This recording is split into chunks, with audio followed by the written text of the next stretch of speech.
And we had covered the nature of law. We also covered the law of contracts. I have sent the respective notes for the same. And I hope everyone is on the same page. The exam is coming very fast. Ezekiel, you've raised your hand. Yes?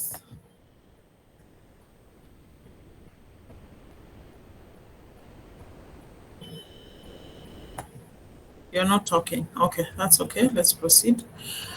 Now, we need to be ready. I need to know from every class representative when we can tentatively have our CAT, sitting CAT, because we've done quite a bit in terms of takeaway.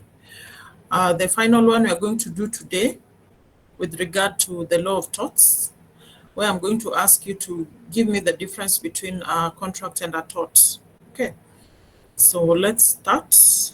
Historically, I don't know if I gave you that work to do, but historically,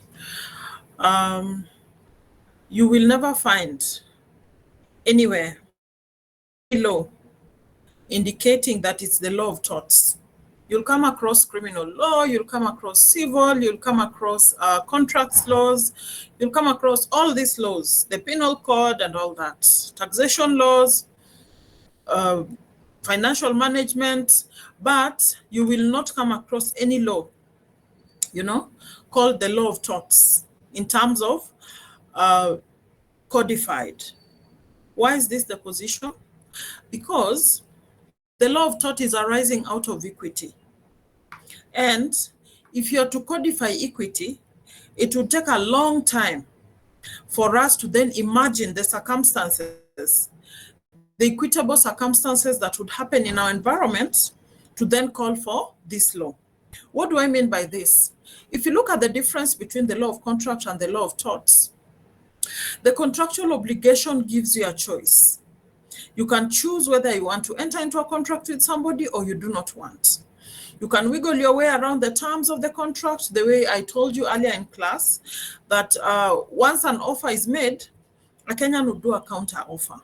And a counter offer essentially is a new contract. It is, or it doesn't rely on the terms of the initial asking. So analogically, okay, the law of tort is like a family. What do I mean by this? Anytime you're born in a family, the presumption is that you're a member of that community and you own everything and you owe everything that happens in that space or that environment, okay? And you do not choose your parents, you don't choose don't get to choose your siblings, you don't even choose to, you don't even get to choose the genetic modification that then happens to you. And that's the reason why you'll find somebody with leukemia. They never chose it, okay? It happens, and this is genetically modified mode of things, and it has got nothing to do with you. It's not your ask. Whereas friendship, you choose. You get to choose who your friends are. You get to choose whom to hang out with. You get to choose where to go and how to do your stuff. You even get to choose your profession. Very few of us had our parents make that decision for us. So at the end of the day, if you cannot choose, then it means it's a making of the statute. It means it's a making of nature. And this is what a tort is. If you supply basic commodities or needs to a miner, legally, the presumption is that you cannot enter into a contract with a miner, okay? So essentially, if you say that I entered into this contract with the miner, we signed the contract and all that, it's illegal because the law does not allow that. But a miner has to eat, a miner has to dress, a miner has to be sheltered. So these are basic needs. A miner has to be treated in terms of medical. These are what? These are basic needs. So if a miner has to enjoy this, all these perquisites, then it essentially means that somebody has to provide the miner, okay? In a situation where the miner is not available, what then happens, okay? In a situation where the miner is not available, what then happens? What happens is essentially that somebody has to provide or supply the minor, and this must be a guardian. So when a guardian is providing basic needs to a minor, okay, in a situation where they're not there, a third party has to do it. Otherwise, if you live with a minor or live around a minor and you fail to provide for them, it's counted as negligence.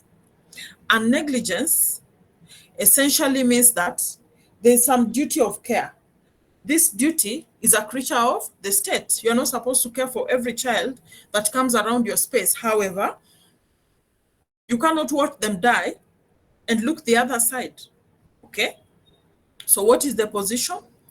The position then is that for you to be engaged in a tortious environment as a professional, there must be certain ingredients. And this ingredients is one, the duty of care. And this duty is created by the law. And second, you must have failed in this duty of care. Okay? The subject must have failed the object of the duty of care. And some damage must have been occasioned. And when this damage is occasioned or injury to this person, then there is something that ought to be paid, settlement for that purpose or intent. Therefore, it's very clear that the law creates a duty. The law imagines that everyone around you is your neighbor. Okay? So somebody would ask, who is my neighbor? Everyone around you is your neighbor.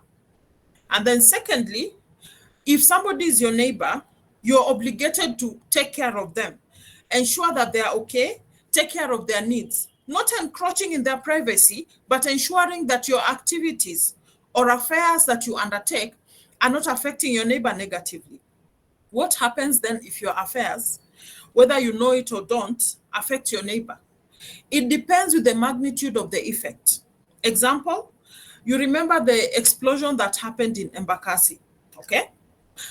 That was an innocent act. Investigations are still ongoing. Nobody knows what exactly happened. We can only speculate. However, if that is essentially a residential area, as everyone tries to say, then it essentially means that if somebody stores something in their land that has the effect of exploding or trespassing and harming somebody else, that somebody else is their neighbor. And that which they are storing, they have a duty to ensure that it doesn't escape. It's like having a dog. If you own a dog, a canine, it means that you have to take good care of it. If it breaks loose and goes out and bites somebody, you will not be saying that, you see, this person was passing around an environment, an enclosed environment, and they were a trespasser. Before the court determines that this person was essentially a trespasser, you have to agree that you kept something dangerous. And if you're keeping something dangerous, then it means that your liability, the liability is strict. Okay?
Sorry about that. So at the end of the day, you have to be very clear that as a professional, the expectation of the society is up there. They expect that when you're undertaking your obligation, first, you know who your neighbor is. And your neighbor is not just the client whom you're rendering services to. Your neighbor is also that passerby, that person who is passing around, okay, who knows and believes that you owe them a duty, okay? And also your workers or employees. If let's say you're working in a space with noxious gases, and this is your business premise, you're supposed to ensure that your employees or workers are well protected in terms of the masks and all that. And you're also supposed to ensure that the area is well ventilated. If you fail to do that, it essentially means that you're failing in your duty of care. This duty of care is a creature of the law. However, because the society knows that everybody thinks or is supposed to have a thought, when let's say you're crossing the road and you're on your phone, it means you're not able to see what's happening around you. Under those circumstances, the duty of care of the other person who's supposed to take care of you goes down from 100 to 80 or 70. Why is this? Because in the course of crossing while checking your phone, it means you also don't care about yourself. And you have left your life at the mercy of third parties. So they will only care to a certain extent. And you cannot allege that they breached that particular clause under the duty of care. So contract is an agreement between parties. It's a creature of the parties. Whereas torts is a creature of the law. Whatever happens is as provided under the law. The reason why torts are not codified, some of them, some tortious acts, some things that will be committed and called tort, have found themselves within the contract laws, and some have found themselves within the criminal law, like assault, like battery. However, this law of torts is a creature of equity and not a creature of statutes. The court, when faced with a situation and you realize that every day circumstances that face us, the danger that befall us really are different, and one is supposed to ask themselves, to what extent? To what extent? To what extent are you going to care for your neighbor? This also comes into play in the course of what you publish. If you publish something that goes to defame another person, that's a tort. The question is, are there existing laws, that would then protect you? So, what is the law of torts? What is the law of torts? A tort is a civil wrong. A tort is a civil wrong arising out of breach of duty of care. A tort is a civil wrong arising out of breach of duty of care. Okay. That's not the one. A tort is a civil wrong arising out of breach of duty of care. I'm trying to showcase.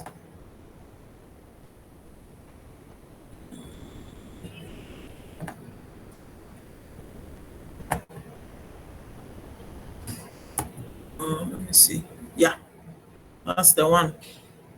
So a tort is a civil wrong arising out of breach of duty of care. Why is it breach of duty of care? Because it's not a breach of contract. A breach of contract is what you negotiate, you agree on. So what are the various features of the law of torts? One, it's It's a civil wrong. It's a civil wrong for which redress is available before a court of law. I told you that it's not a criminal action or wrong. There's a difference between criminal and civil wrong. Okay? A criminal wrong, in a criminal wrong situation or in a commission of a crime, it would mean that you've broken the laws of the land and it's the state to deal with you. Whereas a civil wrong, you have hurt somebody and they have to take action, okay? They have to take action with the injury that they have gone through. So there's a very big difference between a criminal wrong and a civil wrong. There's a very big difference between a criminal wrong and a civil wrong. So that one we have to be very clear. Secondly, it's very clear. It's very clear that a civil wrong, okay? It's very clear that a civil wrong, the person who is injured is the one to take action. The person who is injured is the one to approach the court. Whereas for a criminal wrong, you'll go to the police, make a report. The police will do the investigations. If they find that this person is culpable, they'll recommend prosecution with the DPP, and the DPP will take over the matter. This has played clearly before your eyes in the case of Joey, okay, and the Jackie Maribe case. Whereas a civil wrong is like this one that's happening in Embakasi, okay? Where somebody is injured, yes, the state will investigate and all those things will happen. But at the end of the day, if you're injured, you have to go to court to seek compensation, okay, for what has happened to you, okay?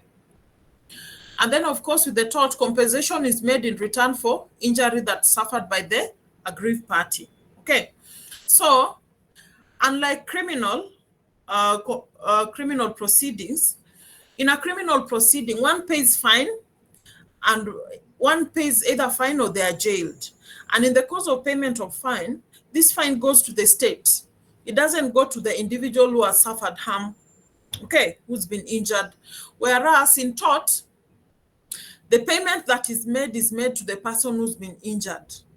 And they have to prove that indeed they've suffered injury and they need to be paid, okay? Then, of course, there's the difference between tort and contract, okay?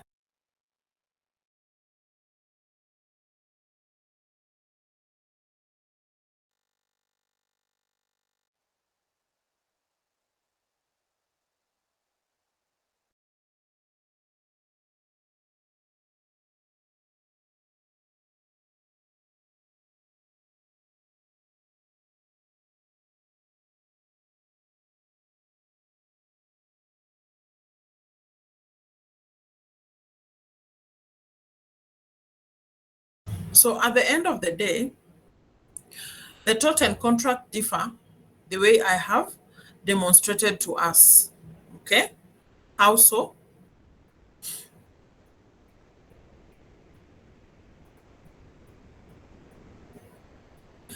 A contract arises out of the agreement between the parties, while tort is injury against the society. And it's not necessarily written, and the person who suffers must approach the court, okay? And we have to realize that in a tort, an individual can be punished by society in form of criminal procedure though. And that is when I was talking about battery and assault, okay? The state can decide to take up the matter if the matter looks so grim. Example, Embakasi one, okay? If the court feels like this person went overboard, the court can, the state can take over. So which torts are so specific to engineers? Which torts are specific to you as an engineer? Careless acts, okay? This is in case of measurements. You've been given instructions by the client, and then you do what? You come up with errors in calculations, errors in measurements, poor supervision, and all that, that cost the client money and all that. You'll be held liable, okay? Because that is a careless act, okay? Then, of course, negligent advice. As a professional, the expectation is that you know what you're doing. And therefore, if you're acting as like a consultant, and then you give advice that is not up to the mark, then you'll be held liable. Okay. And it's very important to note that the expectation for a professional is higher than what they would expect of an ordinary person, because the presumption is that you're carrying yourself out that I know this thing, I've done this thing overnight or over time, and therefore I should be awarded or I should be paid for the work that I then do. Okay, so at the end of the day, those are major differences. Okay, so how does liability under the law of torts then arise? One, I said there has to be a duty of care, then failure to exercise that duty, and injury or damages are occasioned. Duty of care, where the expectation is that everyone around you is your neighbor. You're supposed to, when you're undertaking your activities, you're supposed to mind their welfare. Not poking your nose, but ensuring that your activities do not affect somebody. Then failure to exercise the duty. In case you fail to exercise that duty of care, then it essentially means that you've neglected your duty of care, and this negligence is what leads to injury. So the person who goes before court claiming that you're negligent and this is a tortious act must prove the damages that they've suffered or the injury. If they're not able to prove the injury, then the court is not able to assist them as it were. Why? Because tort, I told you, arises out of equity.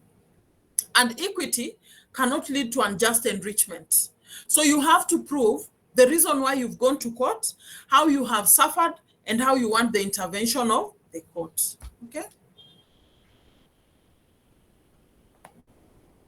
So all that is just explanation of what I've told you. Okay? So what do you need to establish in the course of this law of torts? What do you need to establish? You have to establish the causal relation, the causal connection. Example, the connection between you and the person who's suffered injury should not be too remote that the court has to, overthink.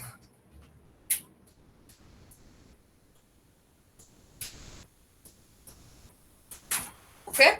That the court has to overthink to arrive at a compensation. Okay? The causal connection. Example, the causal connection between you and your employees is not remote. The causal connection between you and a trespasser is not remote. If somebody walks into your premises and then your dog bites them, you'll say that, yes, they are trespassers, they came without permission. However, whatever you're keeping, that dog, you have to make sure that it's either tethered or that it's not something that would ordinarily harm a person, because the presumption is that whatever you're doing within the presence of or within the parameters of the law. Okay. So professional negligence, of course, as professionals, the one that really matters, or whatever really ties you, is professional negligence. When you're not able to take care or to undertake your obligations in a professional and a proper way, as you are trained. And that's the reason why you go through a lot of pain, okay? To do what? To conclude your studies and, to deliver your practicum and to ensure that you're up to the mark. So much so that if through professional negligence, somebody loses money or somebody suffers harm, then it essentially means that you will be held liable, and the standards are essentially too high. Then there's what is called contributory negligence. I told you that where somebody, normally, the threshold of liability is at 100. However, this threshold keeps reducing. It can be 80, 70, depending on the level of negligence of the other person. Example, I gave you an example where somebody is crossing the zebra, somebody is going through the zebra crossing and scrolling on their phone. That is a person who has no care in life. That is a person who does not care about their well-being. And if you knock them, then it would essentially mean that the zebra crossing is not a place you sit. And had they taken a bit of just care, then they would not be knocked. So they contributed. Contributory negligence arises out of your contribution to that negligence. If a client gives you work, you have done it so well, but then within their premise, you fail to issue protective gears to your workers. They know that they're supposed to be issued with protective gear, but that specific day they fail to do what? To wear. If they fail to put on those protective gears and then they get injured, it would mean that they contributed to their fate, and you cannot be held 100% liable for what has befallen them. Okay? So the question is, what are the remedies? What are the remedies available to an individual who has suffered in this sense? One is damages. Okay? I told you about damages in terms of money. Okay? So if you suffer, you have to confirm that you have indeed suffered some loss. And now this loss will be quantified in terms of money. If somebody defames you, somebody in your class says that, oh my goodness, this guy did not even graduate. What are they doing here? And at that time, you're being given, you're pitching and you're being given a contract. Then the company recalls the contract and says that, you know what, we cannot give you this contract because rumors have it that you're a quack. And if we gave you this contract, we will not be able to succeed. If that be the case, once you have established that injury, you have to then demonstrate that if you had gotten that contract, you're qualified for that contract, and had you gotten it, it would have really made, you have to quantify the difference it would have made, the kind of loss you've suffered. If it's a business, if you invested so much, and then now you've been denied this contract, and therefore the level of suffering is too high. Then the next one is injunction, where you go to court, somebody is probably constructing around your space, and you realize that they're putting up something that can negatively affect you. Example, your neighbor decides to put their swimming pool next to your fence, and around that fence area, you have probably a poultry farm, okay? Or it goes without a doubt that the poultry will be leaving your place with the objective of taking water. Whether they swim to the other end or not, that one will leave it to fate. But it would be very clear that, without a doubt, that something bad can happen, okay?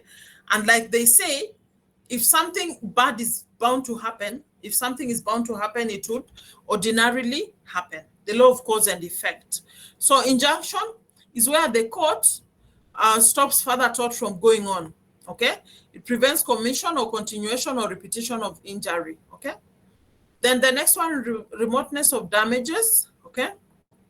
Where I said that the injury or the damages that somebody is suffering out of your action should not be so remote, okay? So remote that it cannot be linked to you. When somebody goes to court and says that I suffered because of this person, it should not be so remote that even if the court tries to wrap its mind around it, it doesn't then essentially make sense, okay?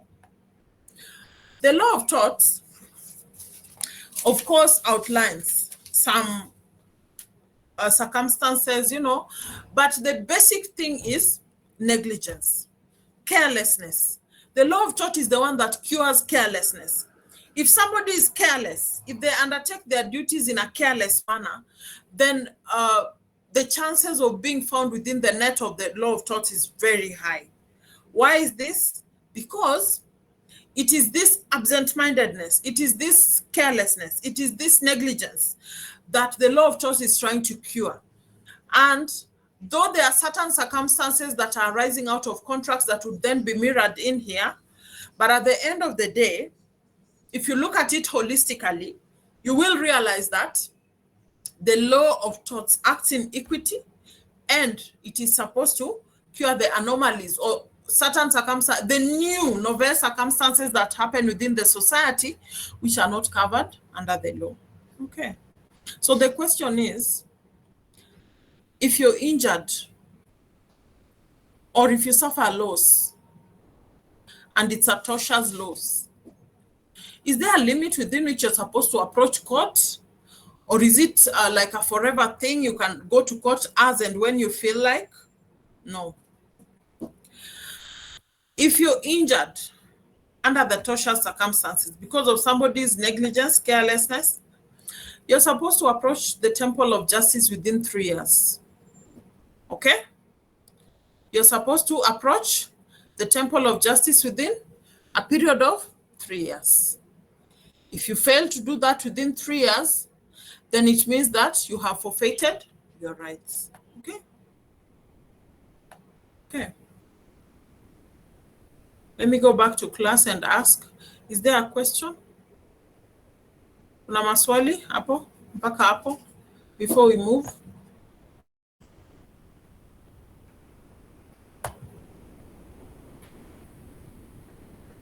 Okay.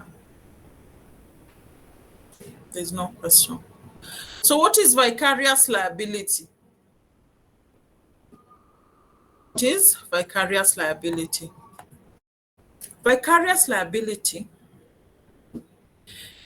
is a situation where the master or the owner of capital is held liable for the actions of their servants or their employees or the person who is acting on their behalf, agent. Okay? If somebody commits an offense or an act, a tortious act, let's say you have a supervisor and indeed the supervisor fails to issue protective gears, yet you bought and gave him.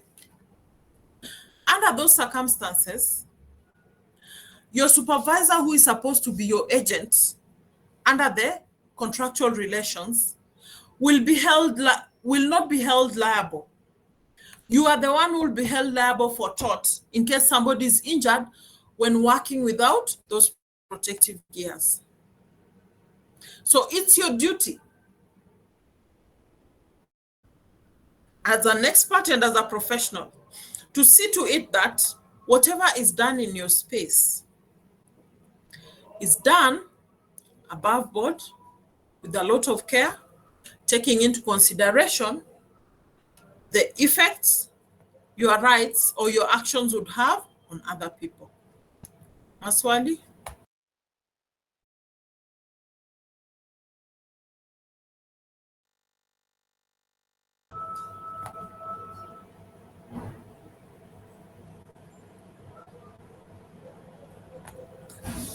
Okay.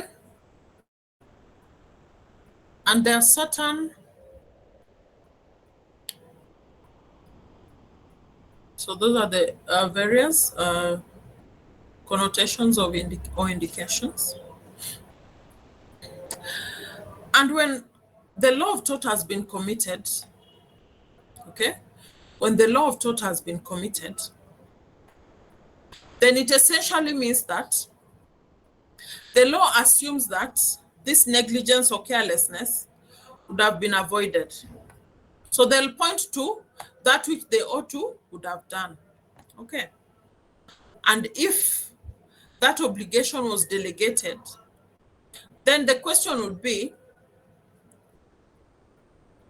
the person whom the work is delegated to, are they an expert, an independent contractor, or are they an employee? Okay? Are they an independent contractor or are they an employee? If they're an independent contractor, then they cannot claim that they didn't know what they're doing and therefore compensation has to go on their behalf. An independent contractor is somebody who acts on their own behalf and not on behalf of the master. Okay. Now, having said that,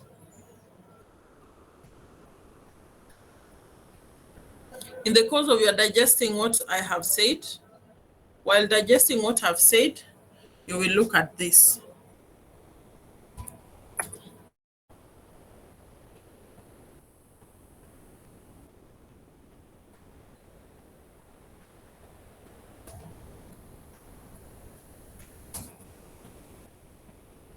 Sorry, I'm typing.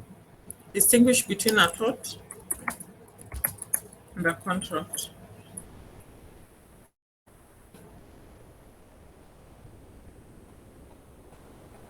So distinguish between a tort and a contract. You send that on my email.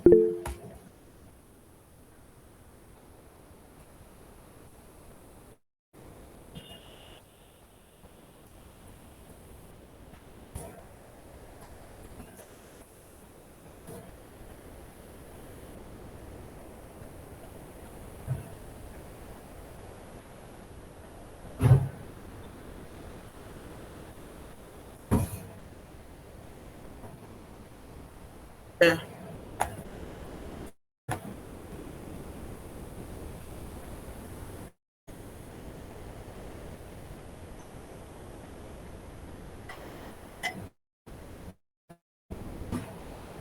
I hope we've all seen that.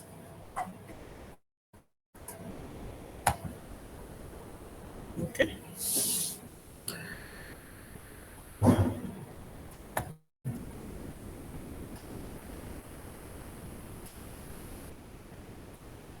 Now the question then is, how do you deal with a situation where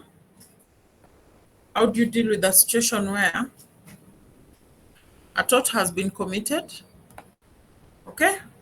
A tort has been committed, and now you need to get your way out of it. You need to extricate yourself. How do you extricate yourself out of such a bad situation? Torts are of two kinds. Okay? Torts are of two kinds. And depending on that, depending on the kind,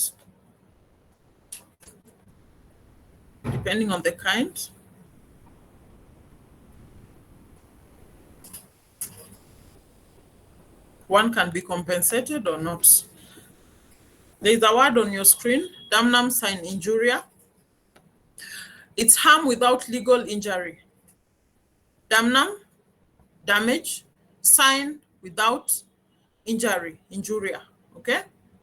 Damnum, sine, injuria. Okay. There are certain circumstances which will happen. Somebody will violate your rights. Okay? But you would have no redress or recourse under the law.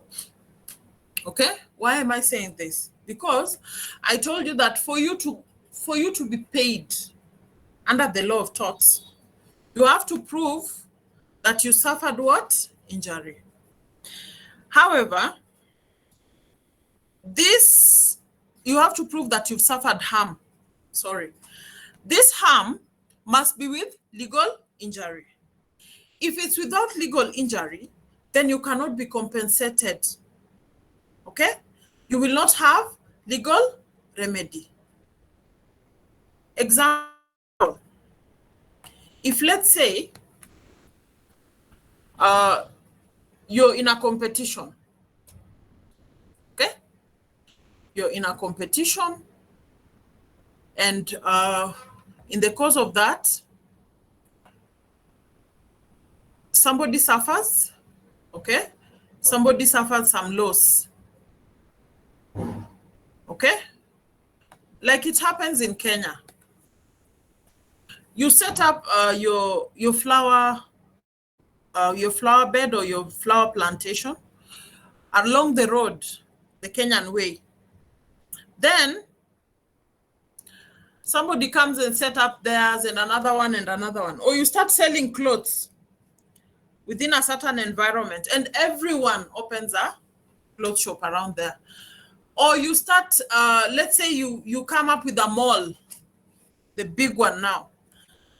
Then everyone decides to put up malls. And when they put up malls, the anchor tenants are more or less like yours. The design, the concept is just yours.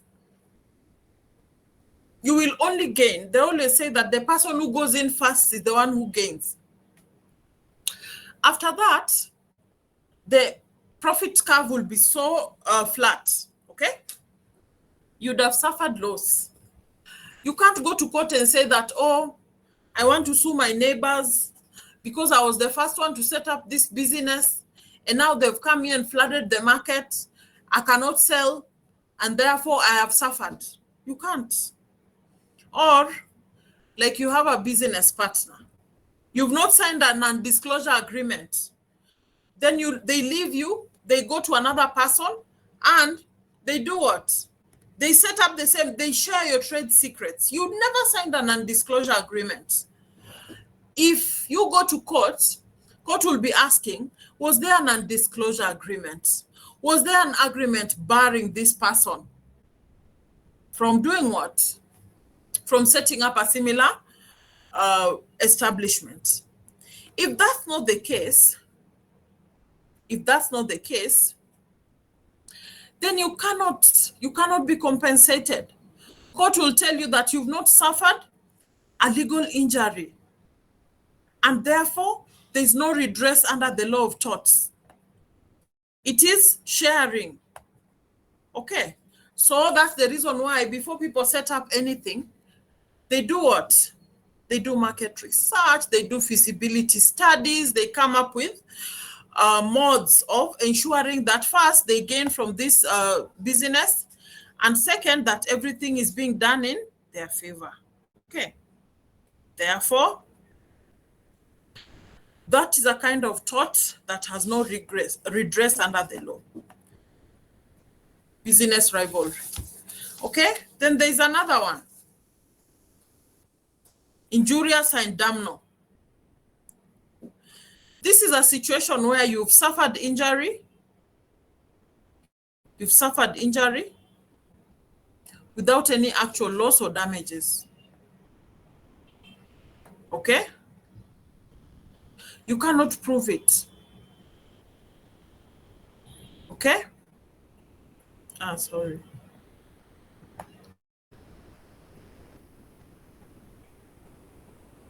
Okay?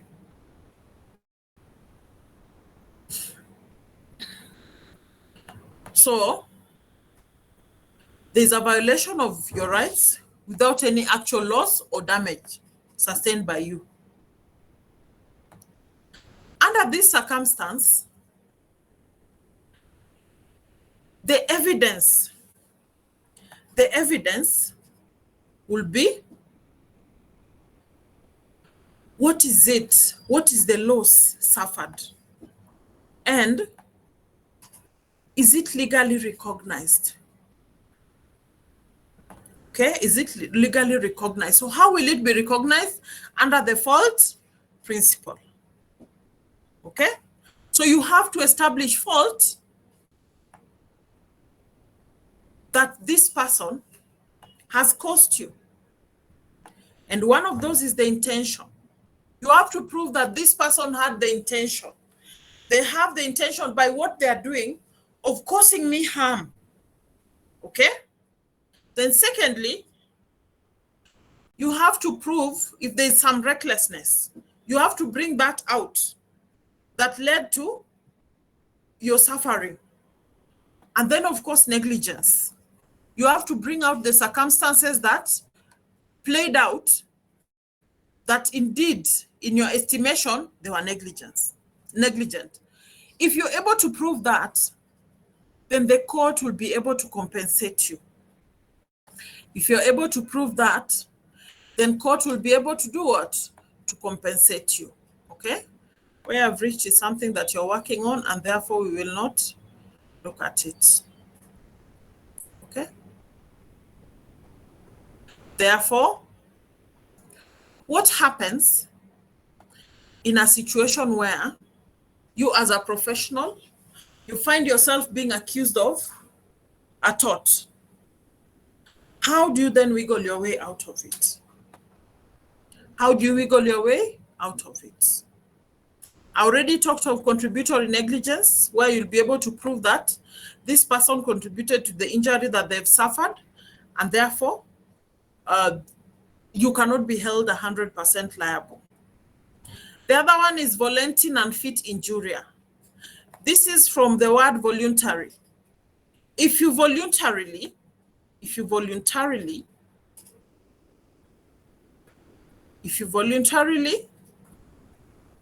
subjected yourself, to a situation that has then led to your suffering of this loss, then it essentially means that you cannot, if that person voluntarily assumed the risk, then you cannot be held liable. Okay? Example, people who enroll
extricating yourself from liability. If somebody voluntarily signed for that which they have, then suffered, okay? Or a spectator in a game. People are playing hockey somewhere. You've decided, this is a free weekend. Let me go watch. Or the way they play football and, those two teams start harming each other. Under those circumstances, you can't start saying that, you know what, I need to be compensated because I did not sign for that. Okay, you are the one who left your space. You went where these games were taking place. You bought and paid for the ticket. Unless you're not warned, you cannot say that that you did not sign for it. Okay. The second one is inevitable accident. Okay. There are certain things that happen that would happen even if you took precaution, you deployed all your skills as a professional engineer, you did everything. Then something that just happens. Example, within your site, okay? You have done everything. You've employed the supervisor. You provided the protective gears. You have done everything that would then protect your workers. Then something just happens. And maybe a building collapses or a stone just falls from afar. And it is an accident, purely an accident. Under those circumstances, apart from treating these persons, you'll not be expected to pay so much because you took all the precaution. It's an inevitable accident. Or people are undertaking some sports and you have taken all the precautions to ensure that the spectators are well taken care of. Then, by sheer bad luck, the ball goes too high and then it breaks its borders and hits somebody. That one is an inevitable accident. Then the next one is an act of God. If something happens that is beyond the imagination of a common man, a human being, like the storm, the flood, earthquake, thunder, we had COVID, those ones are regarded as acts of God. There is nothing that we would have done to prepare us for COVID. And for the many days that we stayed at home, and for the prolonged time that people lost business, you lost school and all that, nobody Nobody in this life would have prepared even the governments. Even some governments were taken up by shock and surprise, and therefore, under those circumstances, as a business person, you'd be excluded. Okay. Then there is, of course, necessity. Okay. Necessity is some situation where at times you find yourself in a situation where you have to undertake some obligation to avert or prevent greater harm from taking place. Example, you find yourself in a space where there is fire, okay? There's a breakout of fire. Let's say like it happened in Embakasi, okay? Then somebody decides, to drive out and probably use their car to hit a house, okay, that was securely locked, and people are burning, and then they take a car to hit it because the presumption is that maybe it's a glass house or something. Then this, in the course of doing this, it so happens that this vehicle hits another person and injures them. The person who undertook this step will not be held liable. Why? Because whatever action they did was out of adrenaline charge, and therefore they undertook this obligation. And this is very important, and hence it would absolve somebody from obligation, necessity. And the next one we have, so at the end of the day, those are the various exceptional circumstances under which you as a professional would not be held liable for the accident or the harm that a third party would then suffer. Then there's self-defense. Self-defense, we all know. If somebody attacks you or something attacks you, let's say you're a registered gun holder, okay? A licensed gun holder. Then you're walking around your neighborhood, of course you have your gun. Then a beast approaches, canine, somebody's dog approaches, and you get so scared you think it's coming after you. Then at that point you wield your gun and shoot at it. The presumption would be, somebody would say that, no, my dog has never hurt anybody, and so I knew that it was not going to harm you.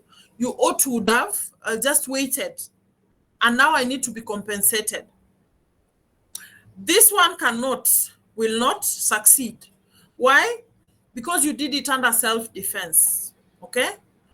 And unless this person can verify that even after the canine came after you, it was calm and you just decided, maybe it's discriminatory in a discriminatory manner or something to that effect, then it essentially would mean that you cannot be held liable. Okay.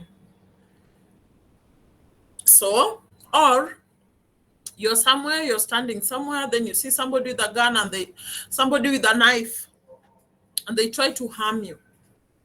Under these circumstances, you must use necessary and equal force. You can't use so much force to kill a mosquito, okay? You can't use that, like they say, you can't use a hammer to knock down a mosquito. However, you ought to defend yourself with the equal and proportionate force.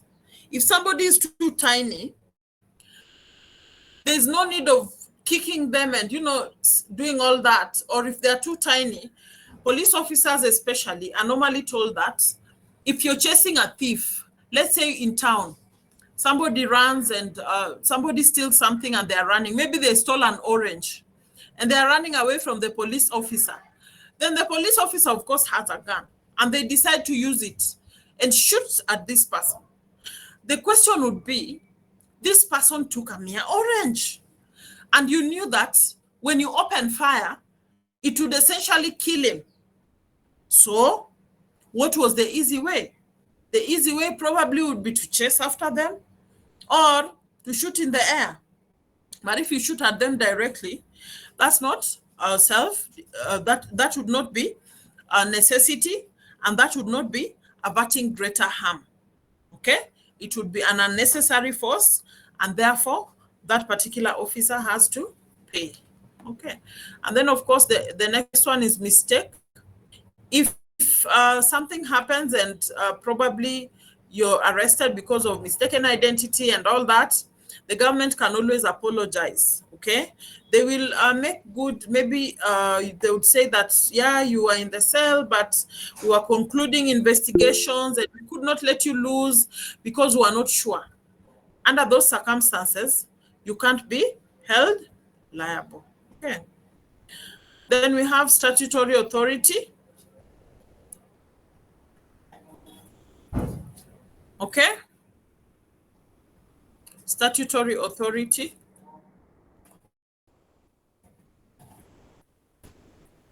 If one commits an offense in the course of their duty, okay, and they commit it because the presumption was that their duty expects of them to do that, then they cannot be held liable. Okay, and that's the reason why sometimes in the course of undertaking arrest, police officers have shot at people, and these could be people whom they suspect maybe to be criminals or especially terrorists, and they've gotten away with it. Why have they gotten away with it? They've gotten away with it because the presumption is that uh, this person was a potential terrorist. Oh, sorry. Yes, Ezekiel, you've raised your.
Is there any question so far?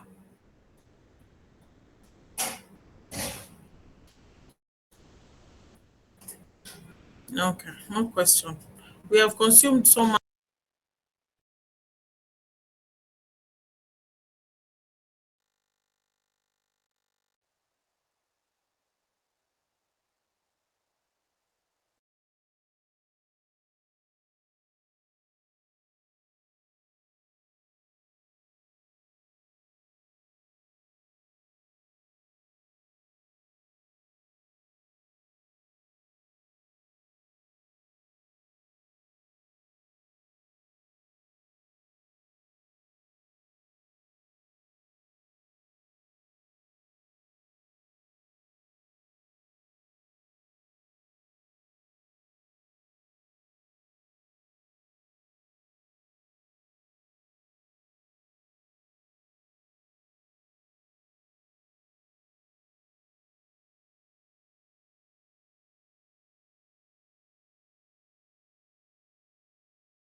dear. Sorry, I was talking to you and it was muted.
Hi, sorry, I was talking to you and I was muted. That's why I like the video, because then we are able to have a conversation. Ezekiel, I muted because of you. I was giving you a chance to ask that question that was burning. I did not have a question, madam. Okay. Now, I have looked at a number of things and I hope we are clear. One is that tort, there's a difference between a tort and a contract. Second, there's a difference between a tort and a crime. Third, a tort arises out of negligence. It's basically carelessness, negligence, and that you'll never find it anywhere in terms of codified law. Secondly, the next point is that torts keep evolving because of change in technology, change in systems, the change of people's way of thinking. And that's the reason why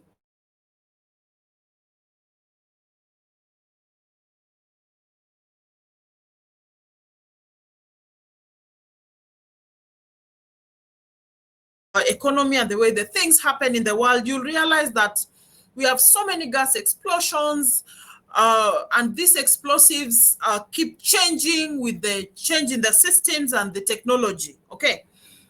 Initially, it used to be simple. Maybe people are mining and then there's an explosion.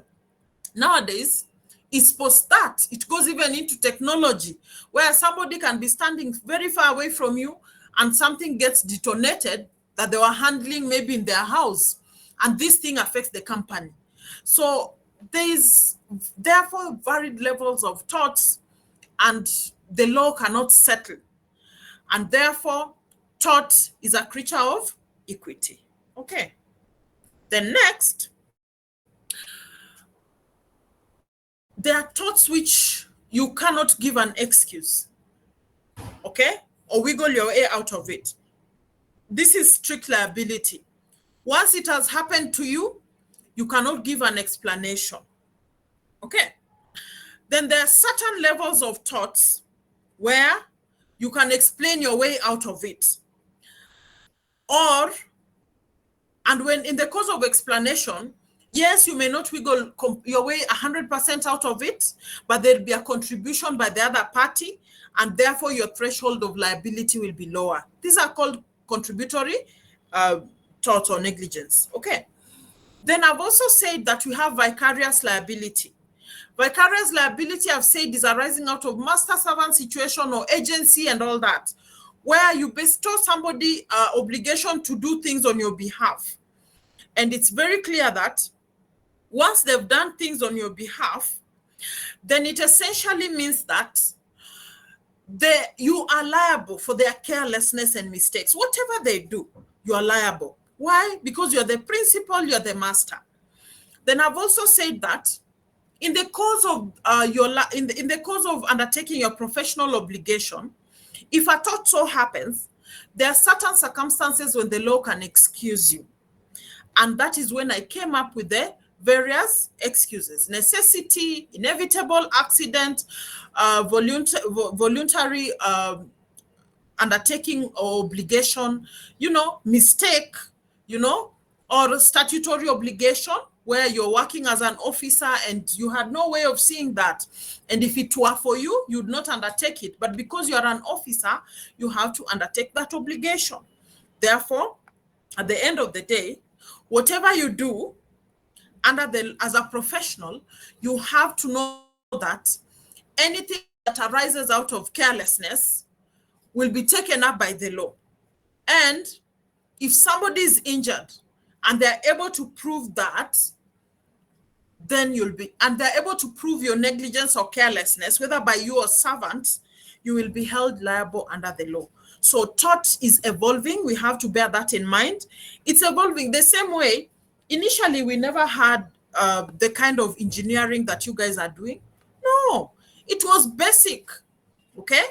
And even the basic engineers, like somebody would say, okay, electrical is basic, mechanical is basic, but the evolution that has taken place within the electrical, within the mechanical, you cannot compare to what we had. And therefore, everything that is being done has evolved over time. A person who did mechanical and electrical engineers in the early 60s and the 50s cannot sit at the same table with you.